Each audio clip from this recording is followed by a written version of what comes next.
기도하겠습니다. 은혜가 풍성하신 하나님, 복된 주일을 은혜 가운데 보내게 하시고 이 주일에 우리의 몸과 마음이 다른 곳에 있는 것이 아닌 주의 전에서 예배하는 자리, 이 자리로 우리를 인도해 주셔서 감사합니다.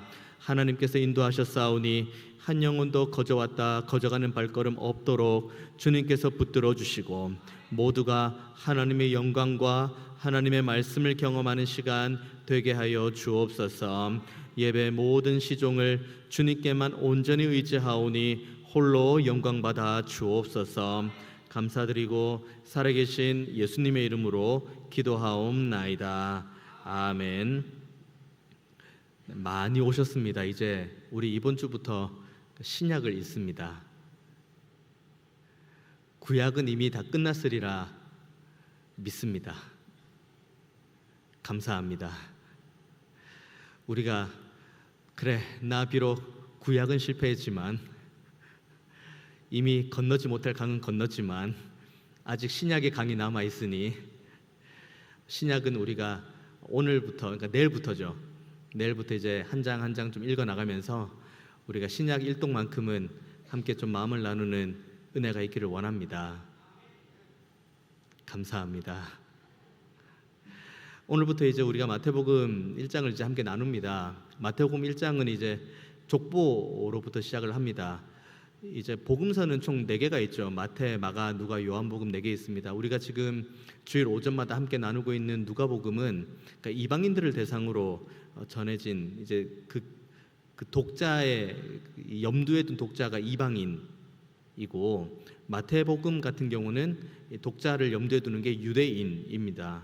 그러니까 유대인들은 어느 정도 구약에 대해서 알고 있는 이들, 하지만 예수님이 과연 메시아인가 아닌가, 예수님께서 정말 그 구약에 있는 수많은 약속들이 향하는 그분이 바로 예수님 맞나 아닌가, 그렇게 지금 혼란스러워하는 유대인들, 아니면은 구약의 말씀만을 붙들고 예수님을 배척하는 유대인들, 그 유대인들에게 주시는 이제 나름의 메시지가 마태복음입니다. 그래서 마태마가 누가복음까지는 공통된 관점으로 쓰여졌다 해서 이제 공간복음이고, 거의 기록 시기도 거의 비슷한데 요한복음은 조금 차이가 있습니다. 그리고 기록 연대도 한참 후반부에 나오는 게 요한복음이고, 그래서 마태복음을 우리가 접근할 때는 구약을 이미 알고 있는, 그러니까 모세오경을 생명처럼 붙들고 있는 그런 유대인들에게 예수님의 그 메시아 되심과, 그리고 예수님께서 이제 구약에 대한 모든 언약의 성취임을 이제 마태가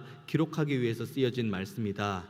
이 생각을 가지고 이제 마태복음을 함께 우리가 묵상을 해나가면 좋겠습니다. 그래서 이제 계보 나오죠. 그래서 1장 1절 보면은 아브라함과 다윗의 자손 예수 그리스도의 계보다라고 이야기합니다. 아브라함, 그리고 다윗, 그리고 예수님, 이렇게 나오는 거죠. 그러니까 그 계보의 시작을 아브라함부터 시작하는 이유는 유대인들, 그러니까 이스라엘 백성들, 유대인들은 그들이 가지고 있는 언약의 뿌리를 아브라함부터 찾기 때문입니다. 창세기 12장, 거기에 이제 하나님께서 아브라함을 부르시고 아브라함에게 언약을 주시는 장면, 이들이 이제 그들 민족의 뿌리라고 생각을 했고, 그 뿌리에 따라서 우리가 지금까지 쭉 중간에 여러 가지 어려움들도 있었지만 그 순간순간마다 이어지고 여기까지 왔다, 이것을 이제 이 계보를 통해서 말씀하고 있는데, 아브라함부터 시작해서 중간에 다윗 나오죠. 그리고 그 마지막이 예수 그리스도입니다. 그러니까 지금 마태는 이 마태복음을 읽고 있는 유대인들에게 지금 구약이 말했던 메시아, 너희들에게 하나님께서 약속하셨던 그 구약의 말씀이 너희들이 정말 붙드는 그 아브라함, 너희들의 그 조상이라고, 믿음의 조상이라고 말한 그 아브라함을 계보로 해서 쭉 이어진 분이다라는 그 당위성을 먼저 말해줍니다. 동시에 이제 1장 1절부터 이제 17절까지 보면은 이제 그 중간중간 시대가 나오죠. 아브라함 시대 나옵니다. 그리고 다윗 시대 나옵니다. 그리고 중간에 이제 바벨론의 포로로 끌려간 시대가 나옵니다. 그리고 마지막에 이제 예수님의 이야기가 나오는 거죠. 그러니까 이 계보는 이스라엘의 모든 흥망성쇠를 다 다루고 있음과 동시에 그 끝에 결국 이스라엘을 온전히 회복시킬 자, 온전히 구원할 자, 온전히 세울 자는 우리 주 예수님밖에 없다, 이것을 이제 오늘 본문 1장 1절부터 17절까지의 말씀으로 나오는 거죠. 그래서 17절에 이렇게 기록합니다. 그런즉 모든 대수가 아브라함부터 다윗까지 14대, 다윗부터 바벨론으로 사로잡혀 갈 때까지 14대, 바벨론으로 사로잡혀 간 후부터 그리스도까지 14대 하면서 이제 그 계보의 중요성을 말씀을 합니다. 그리고 특별히 마태복음 1장의 계보의 특징 중에 가장 큰 특징은 4명의 여성들의 이름이 들어가 있다는 겁니다. 이건 굉장히 특별한 거죠.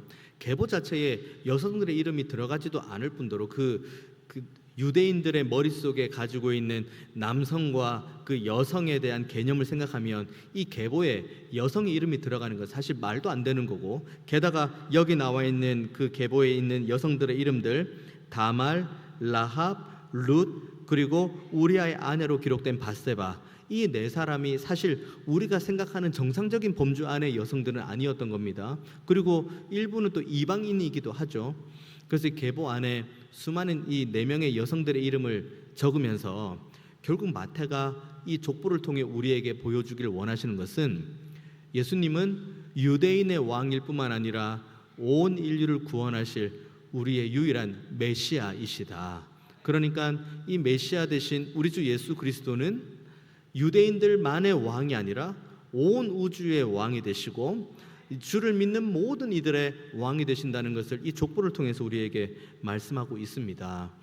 이 족보의 계열 끝에 예수님이 오셨고 그 예수님의 은혜로 인해서 우리는 지금 이 자리에서 함께 예배하고 하나님 앞에 영광 올려 드리는 겁니다. 그렇기 때문에 우리는 우리의 입술의 고백은 예수님만이 우리의 유일한 왕이시다. 예수님만이 우리의 유일한 주인이시다. 예수님만이 우리의 전부이시다. 이 믿음의 고백이 마태복음 1장 계보를 읽어나가면서 우리가 머릿속에 염두를 해야 될 진리의 말씀입니다. 우리는 보통 역대상 1장부터 9장까지를 그냥 넘기는 경우가 있습니다. 그리고 마태복음 1장과 또 누가복음의 초반부의 계보를 그냥 넘기는 경향이 있습니다. 뭐 무슨 이름이 이렇게 복잡해.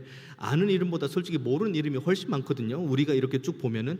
그런데 이 마태복음 1장에 나와 있는 계보, 이 계보에 나와 있는 이름들이 우리 입장에서야 우리의 성경 지식이 워낙 짧기 때문에 아는 사람도 있고 모르는 사람도 있는데, 유대인들 입장에서는 여기 있는 사람들의 모든 이름은 다 중요한 이름입니다. 그리고 그 이름들이 흘러가고 흘러가서 가장 존귀하신 분이 이 땅에 태어나셨다. 그분이 바로 아브라함의 계대부터 쭉 이어진 예수 그리스도, 하나님께서 구약의 모든 말씀들을 통해서 우리에게 증거하신 그 예언의 말씀, 우리에게 주신 그 언약, 약속, 이 모든 것들을 결국 총체로 아울러서 우리에게 선물로 주신 분, 우리 주 예수님. 우리는 그래서 예수님이 우리의 전부입니다. 다른 어떤 게 필요가 없어요. 우리는 예수님 안에서 모든 걸 다 받았습니다.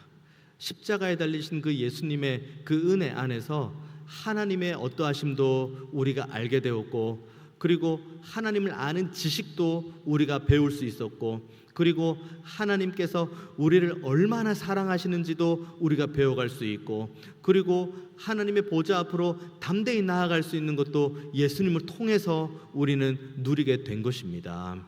그래서 우리는 예수님이 전부입니다. 그래서 이와 같은 맥락을 가지고 이제 그 계보에 대한 이야기가 나오고, 그 다음에 오늘 저와 여러분이 함께 읽은 본문이 이제 예수님께서 어떻게 나시는지에 대한 내용이 이제 1장 18절부터 나옵니다. 18절 보면은 예수 그리스도의 나심은 이러하니라. 그의 어머니 마리아가 요셉과 약혼하고 동거하기 전에 성령으로 잉태가 되었다입니다. 그때는 요셉과 마리아는 약혼을 한 사이지 같이 혼인 관계를 맺고 동거를 하는 상태가 아닌 거죠. 그러니까 이론적으로는 아이가 가질 수도 없고 아이가 태어나서도 안 되고 태어날 수도 없는 거죠. 왜냐하면 동거 자체를 안 했으니까요. 다만 약혼한 시기는 둘이 따로 떨어져 있다가 약혼한 시기가 지나고 정식 혼인 관계를 맺으면 그때부터 이제 동거하는 삶을 사는데, 바로 이 시점에 이 일이 벌어진 겁니다.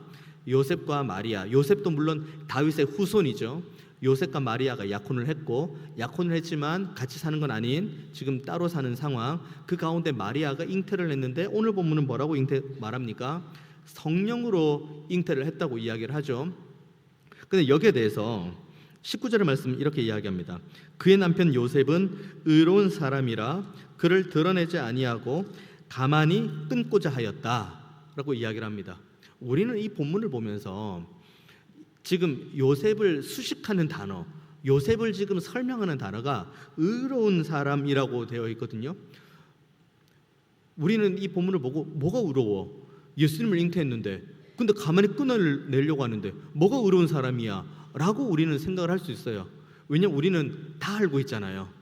마리아가 성령으로 잉태된 것도 알고 있고, 그리고 예수님께서 이 땅에 마리아의 몸을 입어서 이 땅에 태어난 것도 알고 있고, 우리는 다 알아요. 우리는 다 알고 있으니 아니 어떻게 그 아버지 요셉이 가만히 끊을 생각을 하지? 그런데 어떻게 이런 사람을 가지고 의로운 사람이라고 마태는 평가를 하지? 라고 생각할 수 있지만 요셉 입장은 그게 아닙니다. 요셉은 몰라요.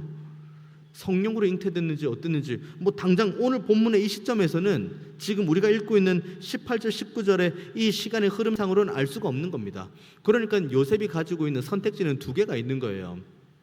첫 번째, 이것은 계약 파기다, 약속 파기다. 그리고 더 나아가서 저 사람은 법정이나 아니면 그 유대인 그 그룹 안에 고소를 하게 되면 저 여자는 간음한 여자가 되어서 돌로 쳐서 죽임받게 되는 그 선택지 하나. 또 하나는 그 모세가 말한 그 이혼 증서를 써주는 거예요. 조용히 이혼 증서를 써주고 누구인지는 모르겠으나 지금 당신을 임신시킨 사람과 같이 사세요. 이게 이제 요셉이 선택할 수 있는 두 개의 선택지입니다. 그런데 이 같은 상황을 보고 지금 마태는 요셉을 향해서 의로운 사람이라고 이야기를 하죠. 왜냐하면 그 법정에 고소를 하고 거기에서 돌로 맞아서 자기의 이 아내 될 뻔한, 그러니까 이 기준으로 자기의 약혼자가 돌에 맞아 죽는 것을 원하지 않고 조용하게 이혼 증서를 써주고 조용하게 보내는 이것 때문에 마태는 의로운 사람이라고 이야기를 합니다. 그러니까 마태 자체는 이 지금 여기 있는 요셉을 설명할 때 이 의로움이라는 표현을 계속해서 쓰는데 이 의라는 단어는 이제 마태복음 전체적으로 중요한 단어로 이 의라는 단어가 쓰여지는데 바리새적인 의, 자기 의가 아닌 말 그대로 하나님께서 주신 율법을 하나님의 마음, 그러니까 하나님께서 주신 공의와 사랑의 관점으로 해석하는 사람을 의로운 사람이라고 이야기를 하는 거죠. 만약에 오늘 이 상황을 가지고 요셉이 말 그대로 율법을 문자적으로 해석을 하면 그러면 이제 온 공회 앞에 내놓는 거죠. 저 사람은 가늠한 사람이다. 나와 약혼했음에도 불구하고 남편이 누구인지도 모르지만 잉태했다. 근데 그 가운데 만약에 마리아가 제가 성령으로 잉태했습니다 이러면은 거기 안에서 믿는 사람이 과연 몇 명이나 될까요? 그냥 간음해서 잉태가 된 것도 돌 맞아 죽을 건데 만약에 거기에다가 입을 열어가지고 저는 성령으로 잉태했어요, 하나님께서 저에게 은혜를 주셔서 잉태했어요 라고 하면 이것은 신성 모독까지 합쳐져 가지고 더 돌로 맞아 죽는 거죠. 그러니까 이 문자적인 해석, 그 해석을 넘어서서 지금 이 모든 상황 가운데 요셉은 정말 말 그대로 이 영혼에 대한 배려, 이 영혼에 대한 사랑, 그리고 이 영혼이 어떻게 하면 상하지 않고 다치지 않는 가운데 그 삶을 계속해서 이어나가고 유지하고 보존해 갈 수 있을까? 이 생각 끝에 나오는 게 이혼 증서를 써서 가만히 이제 끊고자 이야기를 하는 겁니다. 이것이 오늘 요셉을 향해서 마태가 기록한 의로운 사람이라는 겁니다. 우리는 이 의를 가지고 있어야 됩니다. 다른 사람과 비교해서 내가 저 사람보다 낫다는 의 말고요. 내가 무언가를 열심히 행동하고 일하고 뭔가 봉사를 해서 말 그대로 치성을 쌓아서 그 가운데 얻는 의, 그거 말고요. 누군가와 비교해서 내 의를 내세우고 그리고 치성을 쌓아서 내 의가 새로워지면은 그러면 그 의는 하나님으로부터 온 의가 아니라 자기 의가 되기 때문이죠. 그러니까 오늘 본문에서 하나님께서 마태를 통해서 요셉이 의로운 사람이라고 하는 것은 하나님의 말씀을 가지고 그 한 영혼을 향해서 내가 이 복잡하고 어렵고 이유도 모르겠고, 그리고 어쩌면은 이 요셉의 입장에서는 억울하고 화가 나고 답답한 그 상황 가운데서도 정말 말 그대로 어떻게 하면 저 영혼을 그래도 살리고 저 영혼을 세워가고 그리고 저 영혼이 그 삶을 그래도 유지해 나갈 수 있을까, 이 하나님의 사랑과 공의로 이 상황을 바라보는 거죠. 이렇게 고민을 할 때, 그러니까 하나님의 마음을 가지고 고민할 때, 그때 이 고민을 길게 하지 말라고 20절에 보면은 주의 사자가 현몽합니다. 20절 말씀 보면은 이 일을 생각할 때에 주의 사자가 현몽하여 이르되 다윗의 자손 요셉아, 내 아내 마리아 데려오기를 무서워하지 말라. 그에게 잉태된 자는 성령으로 된 것이라. 그러면 지금 마태 복음을 이렇게 쭉 기록한 관점 보면 요셉이 지금 두려워한다는 겁니까? 안 두려워한다는 겁니까? 그러니까 이 모든 상황이 두려운 상황이에요. 근데 그 가운데 내가 법정에 고소를 하면 돌 맞아 죽을 거니 그러니 그냥 조용히 이혼 증서 써서 보내주자라고 하는 그 고민을 하는 요셉에게 고민하지 말고 그 아이는 성령으로 잉태가 된 것이니 데리고 와라 라고 이야기를 하면 안 두렵나요? 지금 요셉이 안 두렵다고 이야기를 하나요? 두렵죠. 일단 첫 번째로 성령으로 잉태됐다는 것 자체에 대한 개념 자체가 지금 우리는 다 알고 있습니다만 이때는 일이 벌어지고 있는 중이죠. 이건 정말 말 그대로 믿음의 영역인데 이게 정말 믿어지는지 안 믿어지는지도 모르는 상황. 그리고 만약에 이 여인을 그렇게 데리고 왔는데 수많은 사람들이 갑자기 저 집안은 불명의 집안이다, 저 집안은 가늠한 여인을 데리고 온 집안이다, 그렇게 하면 온 집안 자체가 불명예를 뒤집어 쓰는데요. 차라리 처음 요셉이 생각했던 가만히 끊어내는 게 오히려 요셉에게 마음은 더 편할 수 있어요. 그런데 하나님께서 요셉에게 주시는 말씀은 두려워하지 말고, 20절 말씀처럼 두려워하지 말고 무서워하지 말고 그에게 잉태된 자는 성령으로 된 것이기 때문에 그를 데려오는 것에 대해서 너무 두려워하거나 무서워하지 말라고 말씀을 하시는 겁니다. 그에 대해서 요셉이 어떻게 이야기합니까?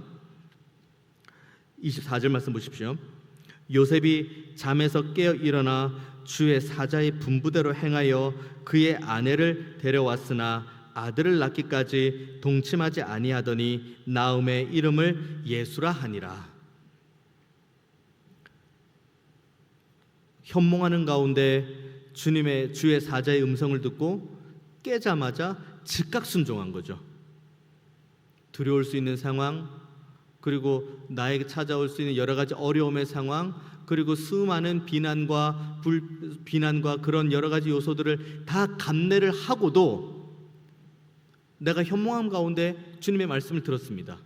그리고 주님께서 나에게 어떤 길을 가야 될지 분명히 말씀하십니다.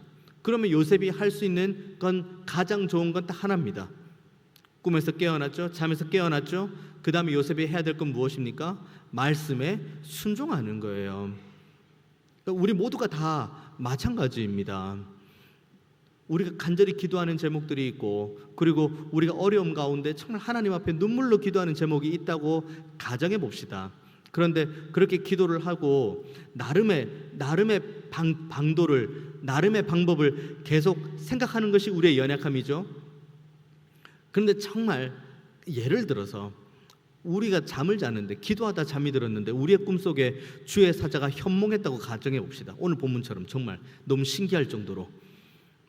그리고 우리의 꿈에 현몽하셔가지고 주님께서 너가 지금 이걸 가지고 기도하고 있는데 이렇게 했으면 좋겠구나. 그런데 꿈속에서도 그 기도의 제목대로 하나님께서 응답하신 것이 아니라 오히려 저 말씀에 내가 순종을 하면은 내가 손해보고 내가 두려워해야 되고 그리고 내가 겪어야 될 수많은 어려움들이 당장에 머릿속에 떠오른다고 가정해 봅시다. 그러다가 깼어요. 오늘 요셉이 깬 것처럼 깼습니다.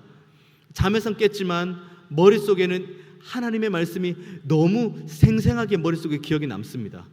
그럼 우리 어떻게 합니까? 우리 어떻게 해야 될까요? 내가 꿈을 잘못 꾼 걸 거야. 이거 아니야. 이거 분명히 사탄의 계략이야. 내가 원하는 그 뜻이 아니거든. 이건 내가 하나님 앞에 받기를 원하는 그 기도의 응답이 아니야. 고개를 절절히 흔들고 귀를 막고 눈을 막으며. 그런데 오늘 요셉을 보십시오. 요셉의 선택지는 사실 두 개 중 하나잖아요. 돌을 맞아 죽게 하든지 조용하게 이혼 증서를 써서 보내든지, 어쨌든 두 가지 선택지지만 이 공통되는 건 하나죠. 이혼하는 거예요. 그냥 같이 안 사는 겁니다.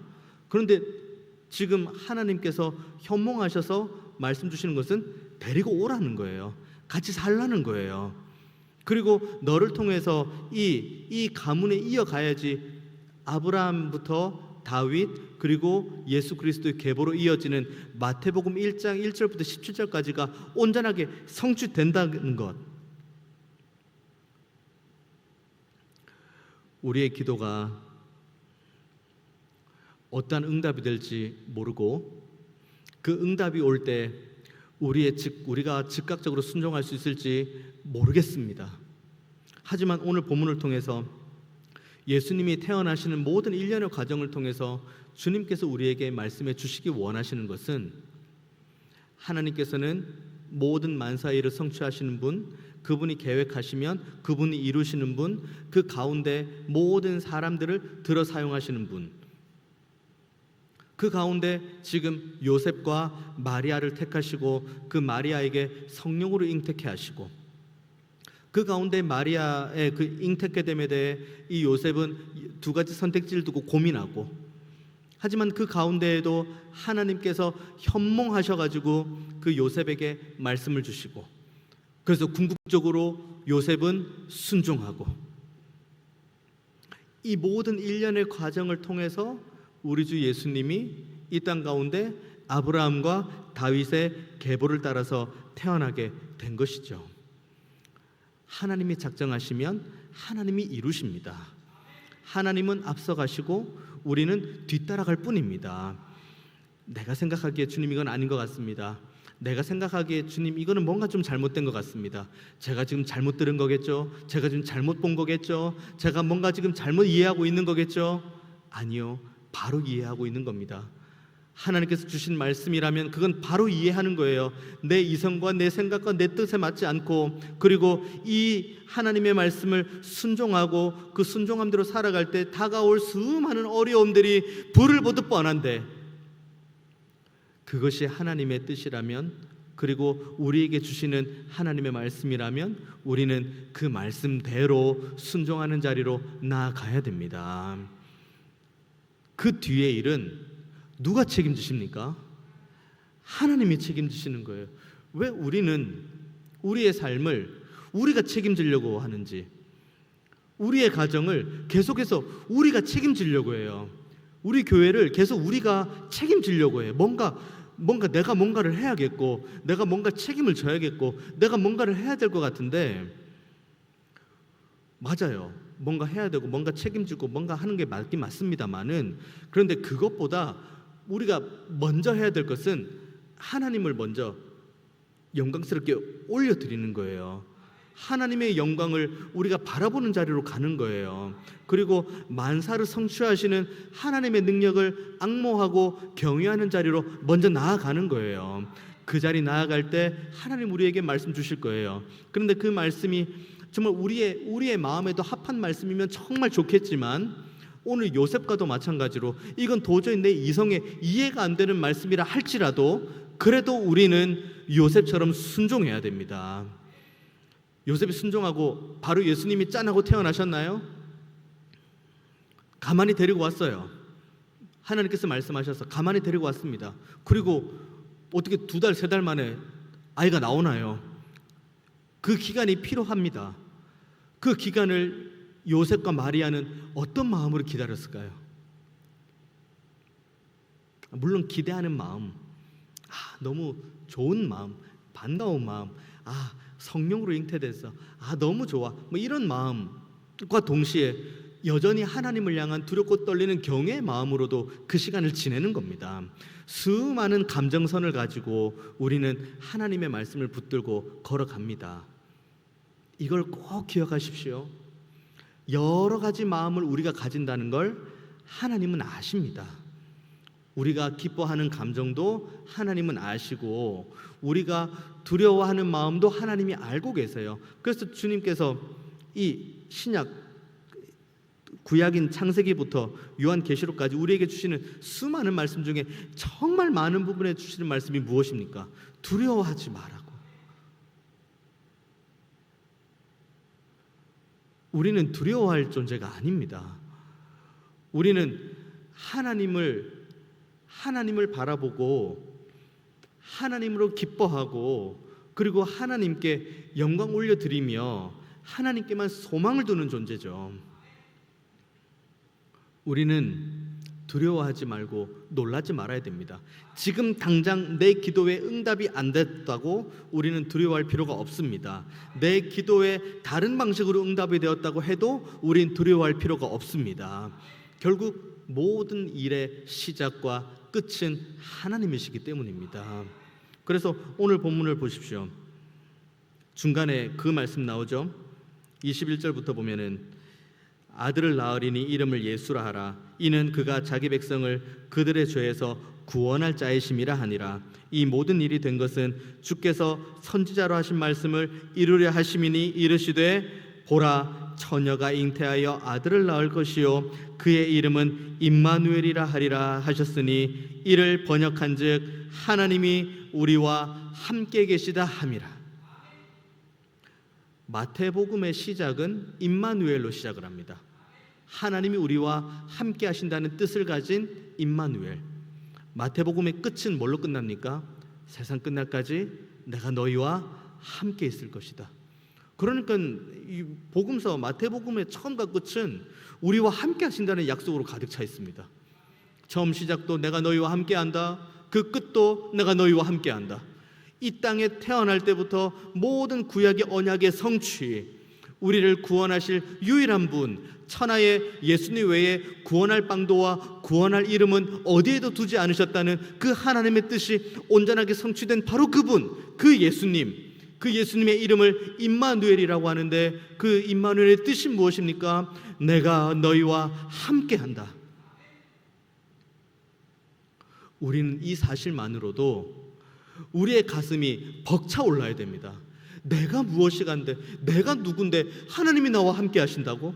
나는 여전히 죄를 짓는 존재이고, 나는 여전히 넘어지는 존재이고, 나는 여전히 미련한 존재이고, 나는 정말 죄 짓기에 빠른 발로 가는 이 지옥 백성인데, 이 같은 나를 하나님께서 지금 임마누엘의 주님으로 오셔가지고 지금도 나와 함께 하신다고 약속하셨는데, 우리는 어디에서 우리는 기쁨과 감사를 찾고 있습니까? 우리 어디에서 감격스럽습니까? 우리 어디에서 영광을 올려드립니까? 다른 곳 없습니다. 예수님의 이름, 바로 거기에 우리의 영광이 있고, 거기에 우리의 감사가 있고, 거기에 우리의 감격이 있습니다. 그리고 주님께서 부활하시고 승천하시며 우리에게 주신 약속의 말씀, 내가 세상 끝날까지 너희와 함께 할 것이다. 세상 누가 우리에게 이 약속을 합니까? 내가 너희와 끝까지 함께 갈게. 사람이 그 약속 지킬 수 있습니까? 내가 너 끝까지 갈게. 우리 끝까지 가자. 사람은 이 약속을 할 만한 자격도 없고 능력도 없습니다. 그리고 이 약속을 한다 쳐도 사람은 이 약속을 지킬 만한 능력도 없습니다. 같이 호흡으로, 같이 코로 호흡하는 인생이 누가 누구에게 같이 간다고 이야기하고, 누가 누구를 끝까지 책임진다고 이야기하고, 누가 누구에게 내가 너를 끝까지 같이 가겠다고 이야기를 합니까? 우리는 어차피 하나님께서 주시는 호흡 아래에서 같이 걸어가는 인생인데 누가 누구를 의지합니까? 우리는 이 약속을 온전하게 성취하실 수 있는 유일한 분, 우리 주 예수님, 그 주님만을 온전히 바라볼 뿐입니다. 그래서 사도 바울이 이에 대한 내용으로 에베소서 말씀을 보면은 정말 그 에베소 성도들을 위한 간구의 기도가 나옵니다. 바울이 이렇게 기도를 한다는 것은 이 기도에 응답이 되었으면 좋겠다, 이 내용이겠죠. 에베소서 3장 16절에서 19절입니다. 이렇게 기도합니다. 그의 영광의 풍성함을 따라 그의 성령으로 말미암아 너희 속사람을 능력으로 강건하게 하시오며 믿음으로 말미암아 그리스도께서 너희 마음에 계시게 하시옵고 너희가 사랑 가운데에서 뿌리가 박히고 터가 굳어져서 능히 모든 성도와 함께 지식에 넘치는 그리스도의 사랑을 알고 그 너비와 길이와 높이와 깊이가 어떠함을 깨달아 하나님의 모든 충만하신 것으로 너희에게 충만하게 하시기를 구하노라. 바울의 그 간절한 기도예요. 바울이 뭘 두고 기도합니까? 너희 안에 성령으로 말미암아 하나님의 충만한 것으로 너희가 충만케 되기 원한다. 하나님 아는 지식, 하나님이 누구신지, 온 우주 만물을 창조하신 우리 창조주 하나님이 누구신지, 그 하나님께서 우리에게 보내주신 독생자 외아들 우리 주 예수님이 누구신지, 예수님께서 부활 승천하시면서 우리에게 약속하신 성령은 누구신지, 이 하나님 아는 지식의 충만함이 너희 가운데 있기 원한다. 이게 사도 바울의 기도의 제목입니다. 이건 사도 바울의 기도의 제목인가 동시에 우리 모두의 기도의 제목이 되어야 될 줄 믿습니다. 성령으로 충만하십시오. 이 성령의 충만함으로 하나님께서 우리에게 예비하신 그 충만한 은혜로 우리의 삶을 충만하게 채워가십시오. 다른 어떠한 것들이 접근하지 못하게, 우리의 원수들이 우리의 마음을 갉아먹지 못하게, 우리의 생각과 우리의 모든 존재들을 정말 빼앗아가지 않게, 그들에게 우리의 소유권을 내어드리지 말고 오직 하나님께 온전히 우리를 올려드리고 하나님의 충만한 것으로 우리의 범사를 가득 채우십시오. 주님이 우리와 함께 하십니다. 주님은 지금도 살아계시고 그리고 또 우리와 함께 하시겠다고 지금 이 순간에도 우리와 약속을 하십니다. 그러니 포기하지 마십시오. 흔들리지도 마시고 좌절하지도 마시고 낙심하지도 마십시오. 하나님은 살아계십니다. 그리고 살아계신 하나님이 지금 여러분과 함께하기 원한다고 오늘도 약속하십니다. 임마누엘의 주님, 그 주님의 은혜 앞에 우리의 범사를 내어드리고 하나님의 충만한 것으로 우리의 범사를 충만하게 채우시기를 주님의 이름으로 축원드리겠습니다. 기도하겠습니다. 은혜가 풍성하신 하나님, 예수님께서 태어나시는 모든 일련의 과정 가운데 하나님께서 만사를 시작하시고 성취하시는 그 은혜를 봅니다. 그 가운데 인생의 연약함도 바라보지만 그 모든 것을 들어 합력하여 선을 이루시는 하나님의 능력을 봅니다. 그 하나님의 능력이 지금도 우리와 함께하고 있사오니 주님, 우리는 더욱 살아계신 하나님을 믿고 신뢰하는 자리로 나아가게 하여 주옵소서. 포기하지 말고 낙심하지 말고 하나님을 온전히 사랑하고 하나님을 온전히 경외하며 하나님을 온전히 높여드리는 그 은혜의 자리로 나아가게 하여 주옵소서. 임마누엘의 주님을 찬양합니다. 약속해 주신 대로 우리와 함께 하심을 우리가 경험케 하여 주옵소서. 감사드리고 살아계신 예수님의 이름으로 기도하옵나이다. 아멘.